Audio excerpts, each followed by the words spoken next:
Hi, I'm Richard Condy, the Anglican Bishop of Tasmania, and I send you my greetings this Easter.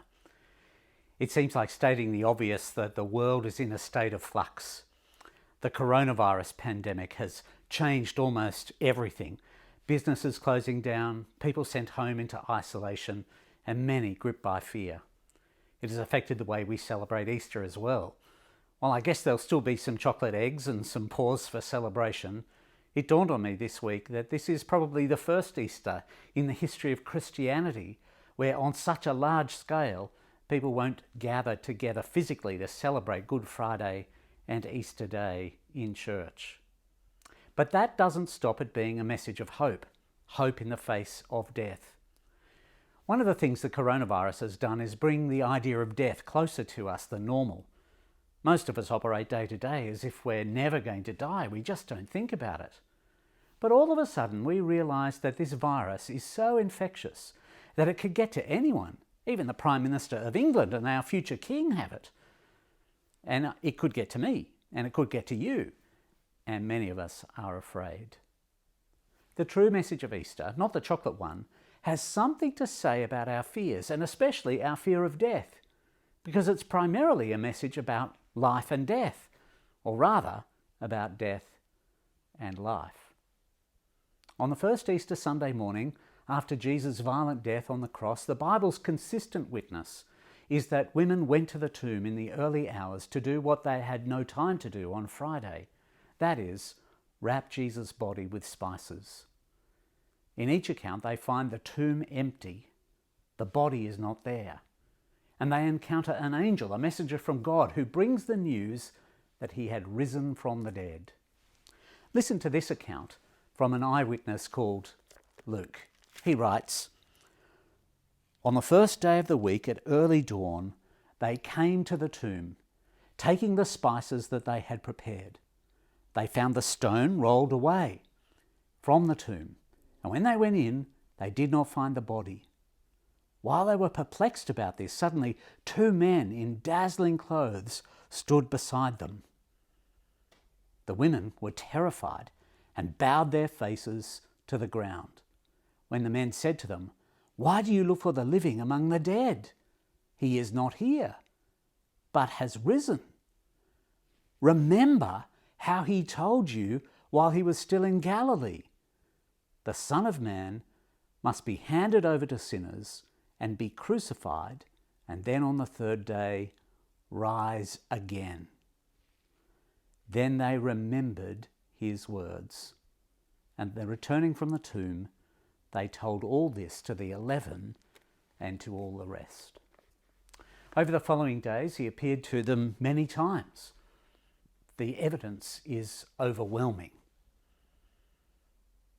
While we are worried about the coronavirus in this particular moment of history, the death rate for every human being has always been and still is 100%. Every one of us is going to die.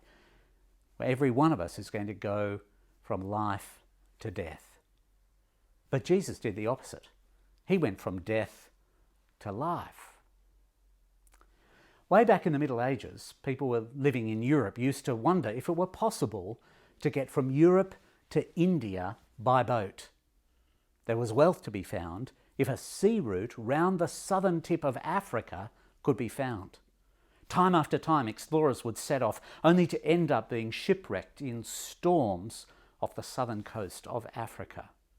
In fact, the Portuguese explorer Bartholomew Dias named it Cabo das Tormentas, the Cape of Storms, as so many ships had been wrecked there.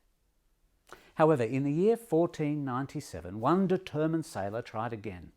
He headed off and rounded the Cape safely, making it all the way to India. His name was Vasco da Gama.